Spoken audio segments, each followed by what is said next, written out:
Salut et bienvenue dans cette formation de Microsoft Excel pour les nuls, c'est-à-dire pour les débutants. Aujourd'hui, je vais vous apprendre l'hiérarchisation décrivant la structure de Microsoft Excel, c'est-à-dire comment se présente Excel par rapport à sa structure. Tout d'abord, il est à savoir ceci, Microsoft Excel, c'est un tableur. Alors, c'est quoi un tableur? Un tableur, c'est un programme informatique qui se structure en ligne et en colonne. Et voilà pourquoi, dès lorsque vous le lancez, vous ne voyez pas grand-chose. Il n'y a qu'une suite brute de petites cases blanches au-devant de vous. Pour la plupart des fois, les gens ne comprennent pas comment bien utiliser l'Excel. Alors, comprenez ceci. Excel étant un tableur, il engendre ce qu'on appelle des classeurs. Donc, Excel comme étant un tableur, son fichier s'appelle un classeur. OK? Et un classeur, par exemple, nous sommes à la barre des titres ici, vous pouvez voir l'Excel comme le tableur et son fichier engendré et là, le classeur. Donc, c'est comme si c'est la relation mère et fille, ok?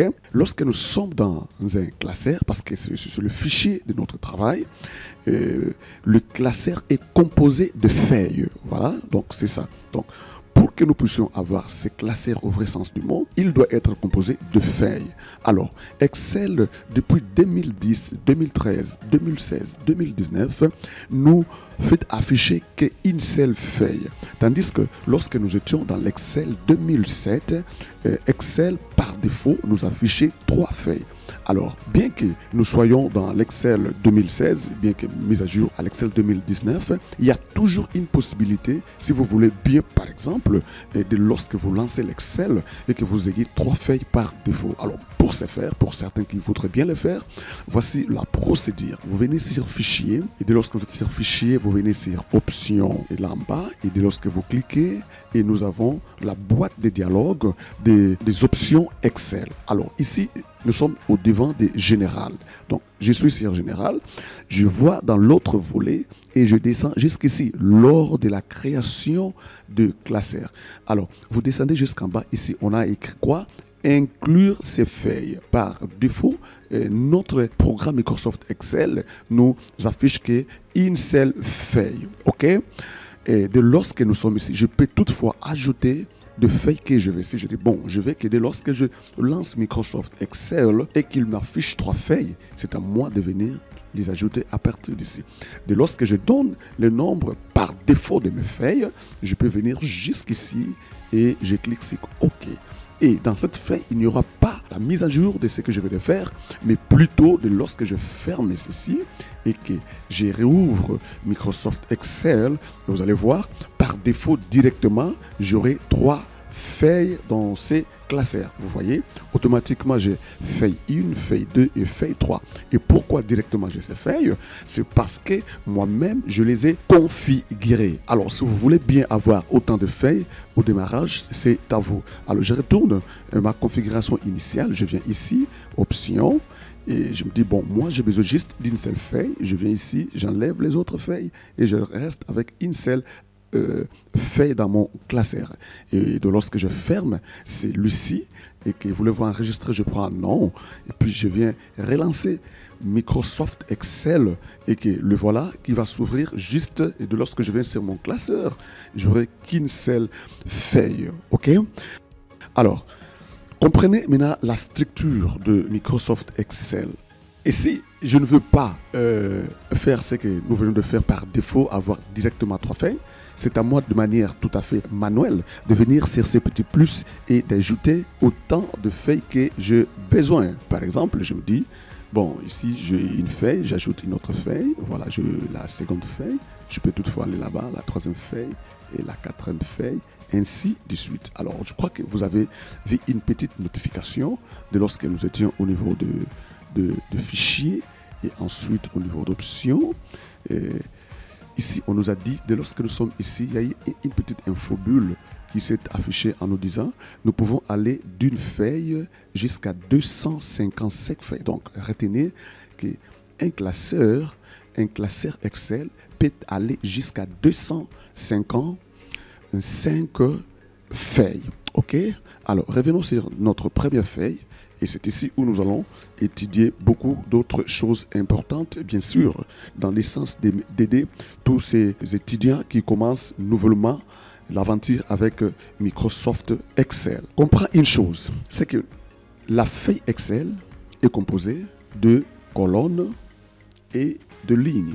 Dans Microsoft Excel 2007, 2010, 2013, 2016 et 2019, Excel nous donne les nombres imposants par rapport au classeur. Un classeur a une ou plusieurs feuilles, tandis qu'une feuille est structurée en colonnes et en lignes. Alors, dans cette feuille 1, nous avons, selon l'indicateur de l'Excel, si nous pouvons compter les colonnes telles que nous le faisons là-dessus, c'est que 16 384 colonnes. OK? Donc, qui est structuré en termes alphabétiques. Nous avons A, B, C, D, E, F, G, H, I, J, K jusqu'à Z. Et il commence la factorisation, c'est-à-dire AA, AB, AC, ainsi de suite. Et la dernière colonne, si nous allons jusqu'à la fin des colonnes, c'est la colonne XF2. OK? Et entre-temps, Excel nous donne des lignes imposantes et importantes. Vous voyez, donc les lignes sont comme ça là et nous allons de haut en bas. Donc ligne 5, ligne 6, ligne 12, ligne 18, ligne 22 et nous descendons jusque là. Et lorsque je fais comme ça là par ma touche flèche basse dans mon clavier, vous voyez, donc je descends, je suis maintenant au 115e ligne. Alors, Excel nous donne le nombre maximum de lignes d'une feuille. Et notez ceci, une feuille a 1 048 576 lignes. Donc, si nous allons jusqu'en bas, nous sommes appelés à arriver à 1 048 576e ligne. Waouh, ok. Cela est énorme d'entendre avec ces 16 384 colonnes et ces 1 048 576 lignes. Alors, quelqu'un s'est dit, mais comment je peux arriver à la fin de ces colonnes? C'est très simple, vous pouvez toutefois vérifier ça en venant jusqu'au niveau du ruban accueil et nous sommes jusqu'ici à la fin, recherche et sélectionner.